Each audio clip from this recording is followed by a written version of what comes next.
Daniel Potra, bonjour. Bonjour. Regardez, je vous tends ceci, qu'est-ce que ça vous Oh là là. évoque? Le 15 rue Cognac-Jet. Voilà, Ouais. ça c'est une adresse fabuleuse, c'est toute l'histoire de la télévision. Tout est parti de là. Voilà. Et j'y étais presque, pas tout à fait au début quand même, parce que j'ai fait mes débuts à la radio et j'avais la chance. France Inter se trouvait au 118 Champs-Élysées. Et ensuite, en 1964, le général de Gaulle a inauguré la maison de la radio dans le 16e arrondissement, la maison ronde qui existe toujours bien sûr.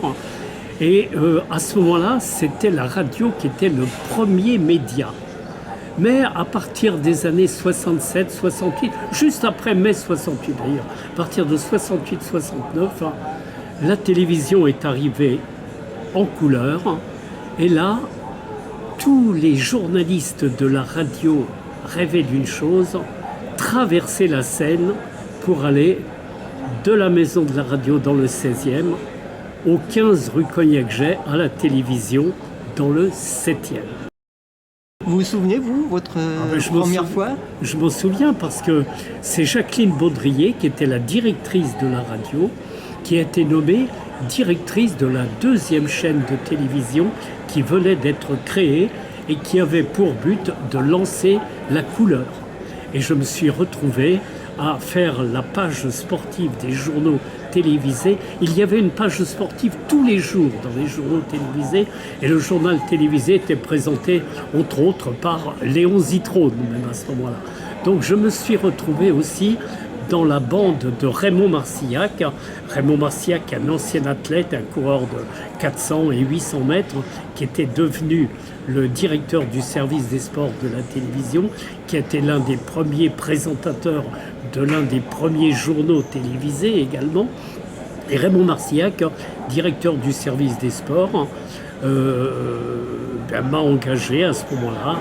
Et j'étais à la fois responsable du sport dans les journaux de la deuxième chaîne aux couleurs et puis commentateur des grands événements sportifs et en particulier du Tour de France avec Richard Diot et Jean-Michel Lelio à la télévision, puisqu'après les événements de mai 68, les Roger Couder, Robert Chapat, qui étaient les grandes figures du service des sports de la télévision, avaient été en conflit avec leur patron Raymond Marcillac et avaient été évincés de la télévision.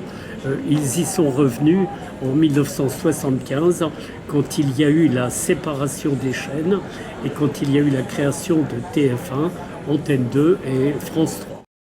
Vous étiez l'homme des grands directs de sport. Vous avez dû dire 1000 fois ici, je ne sais quel terrain de jeu à vous Cognac-Jet. Absolument, absolument, on le disait en permanence et c'était, mais ça faisait partie, ça sortait même naturellement parce que, et je pense qu'il y a beaucoup de gens peut-être qui, en écoutant, se demandaient qu'est-ce que ça veut dire, quoi. Alors de temps en temps, on l'expliquait. Mais le 15 rue Cognac-Jet, donc on y est resté jusqu'en 1992. Puisque c'est en 1992 que TF1 d'abord a déménagé pour s'installer au siège qui est toujours le siège actuel à Boulogne. Et puis à ce moment-là, moi, au sein du groupe TF1, j'ai créé la chaîne Eurosport. Et en fait, je l'avais créée juste avant le déménagement, le 22 mai 1991 à 19h30 dans un studio improvisé sur le palier du 3e étage du 15 rue Cognac-Jet, devant un écran noir. J'ai compté 5, 4, 3, 2, 1, 0. La lumière a jailli, Eurosport démarrait. Et Eurosport, je suis resté le patron jusqu'au début des années 2000.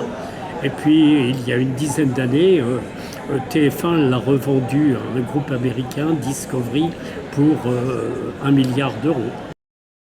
Vous étiez un journaliste de terrain. Vous aviez un bureau au 15 rue Cognac-Jet? Ah ben oui, bien sûr, on avait chacun notre bureau quand même. Il y avait une salle de rédaction où il y avait plusieurs petites salles d'ailleurs, parce que c'était comme ça, quoi. C'était pas grand, hein, la rue Cognac-Jet. on était un peu serré, mais c'était comme tout le monde se connaissait, tout le monde se fréquentait. Et puis, je sais pas, il y a des détails. Par exemple, un jour, le directeur de la sécurité du 15 rue Cognac-Jay, je le croise dans les rues de Sèvres où j'habite, et on était surpris de se rencontrer. Il me dit, mais j'habite Sèvres. Et il était arrivé peu de temps avant. Moi je n'avais pas des rapports particuliers, on se connaissait comme ça. Mais là, à partir du moment où il était de Sèvres, où on est devenus copains, on était voisins, j'étais sûr d'avoir ma place réservée. Et quand j'arrivais en voiture, j'avais toujours une place devant le 15 rue Cognac-Jay. Je n'avais pas besoin de chercher à me garer dans le quartier. Quand on parle avec les gens du quartier, ils nous parlent avec, comme vous pouvez parler avec cœur, avec affection, passion de cette rue et de cette agitation, j'allais dire entre guillemets, qu'il y avait dans leur rue. Oui, mais là, la rue Cognac-Jay, en fait, c'est pas une rue commerçante. Hein. Il n'y avait qu'une chose dans la rue Cognac-Jay, c'était la télévision. Il n'y avait rien d'autre dans cette petite rue.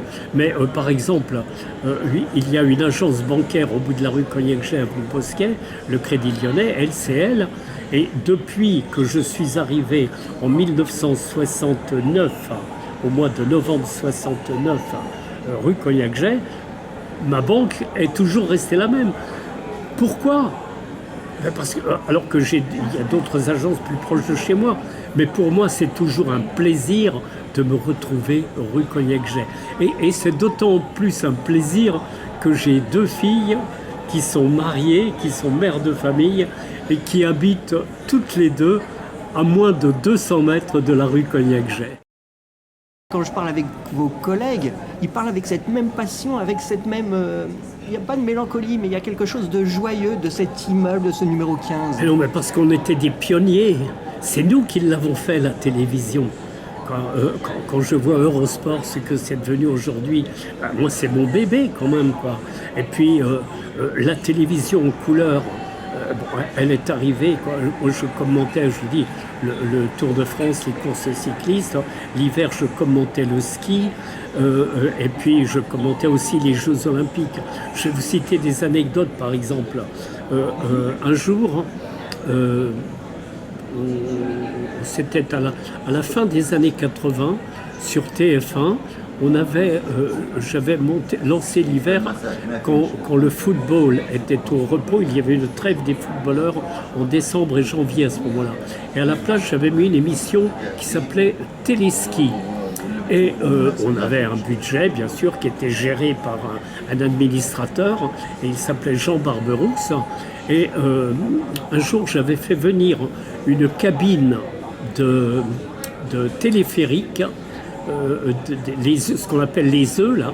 Je l'avais fait venir, je l'avais installé dans le studio, rue Cognac-Jay. On commençait à faire des trucages à la télévision.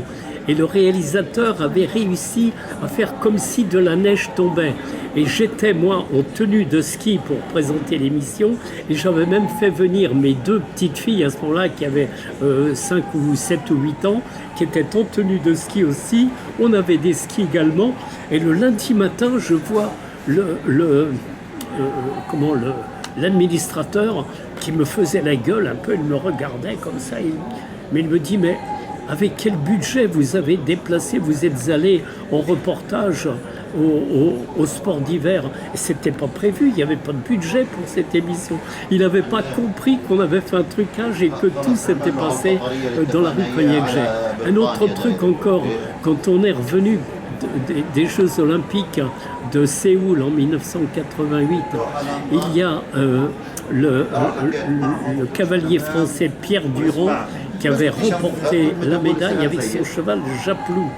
Eh bien, le lendemain, quand il est rentré en France, avec Yves Mourouzi, dans le journal de 13h, on a fait venir Japlou dans le studio de la rue Cognac-Jay. C'est la première fois la seule fois d'ailleurs, où un cheval a pu venir. Mais des choses, quoi. On a vécu, oui, je vous dis, on était des pionniers, on était des amoureux, on était des passionnés. Et notre passion ne se perd pas, notre passion continue. Il suffit de repasser rue Cognac-Jay pour rajeunir de 20 ans ou 30 ans. Vous avez cité un nom qui pour moi est indissociable du vôtre, Jean-Michel Lelio. Oui. Pour moi, vous étiez Ouais. non pas inséparables, mais vous êtes deux voix du sport, Ouais. inséparables. Il y en avait quelques-uns, quoi. Bon, je vous dis, la première génération, c'était avec Chapat dans le cyclisme, Thierry Roland dans le football et Couder dans le rugby. Et puis après, il y a eu une autre génération avec Michel Drucker, Michel Drey dans le football, le Lio, Dio et Potra dans le cyclisme. Moi, j'étais dans les sports d'hiver avec Jacques Perrault. Et puis, oui, voilà, c'est comme ça, quoi. Puis après, ça a continué d'autres générations. Une plaque aujourd'hui, dans quelques mois, sera apposée à la façade du 15 rue Cognac-Jay pour rappeler effectivement les pionniers, les Pierre Sabag, le fameux à vous Cognac-Jay, les studios. C'est important qu'il y ait quelque chose pour se souvenir de ce lieu. Bien sûr, parce qu'il faut entretenir cette mémoire, il faut se souvenir des pionniers, il faut les remercier parce que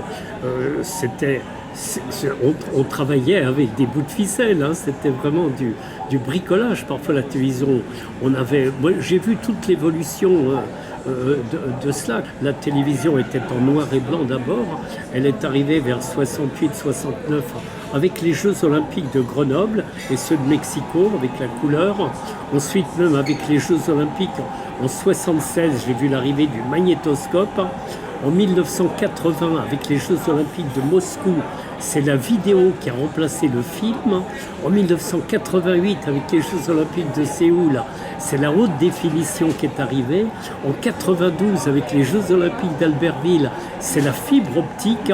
En 96, à Atlanta, aux Jeux Olympiques, on a découvert l'Internet. Et là, maintenant, en 24, les Jeux Olympiques de Paris sont les Jeux de l'intelligence artificielle. Le progrès, ça ne s'arrête pas. Mais à l'origine du progrès, il y a les pionniers. Et les pionniers, ils se trouvent où? À vous, Cognac-Jay.